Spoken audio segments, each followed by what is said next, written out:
ती बघितल्यानंतर कोणीही माणूस नैराश्यामध्ये जाऊ शकतो.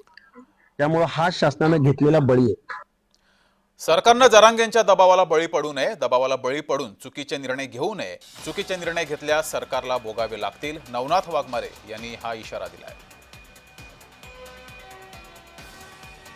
पण तुम्हाला कळतच नाही गृह विभाग आणि या राज्याचे मुख्यमंत्री दोन्ही उपमुख्यमंत्री याचा लाड काय करतायत. एखाद्या माणसाने आमचे काही आंदोलन केली की आमच्यावर परवानगी घेतली म्हणून गुन्हे दाखल करायचे आणि तो अक्षरशः मुख्यमंत्र्याची आईमाई काढतो, मुख्यमंत्र्याच्या आईमाईवर शिव्या देण्याचं काम करतो, पत्नीवर शिव्या देण्याचं काम करतो, मुलीवर शिव्या देण्याचं काम करतो. त्याला साधी नोटीस नाही, त्याला कुठला काही नाही. म्हणजे राज्य सरकार जाणीवपूर्वक महाराष्ट्रामध्ये वाद निर्माण करण्यासाठी अशा घटना घडत्यात. कुणाला पाठीशी घालायचं, कुणाला उलट सुलट करायचं आणि राज्यात वातावरण पेट ठेवून स्वतःची पोळी वाढण्याचा हा राज्य सरकारचा प्रयत्न असला पाहिजे.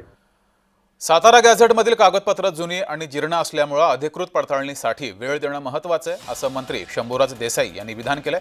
तसंच सातारा गॅझेटविषयी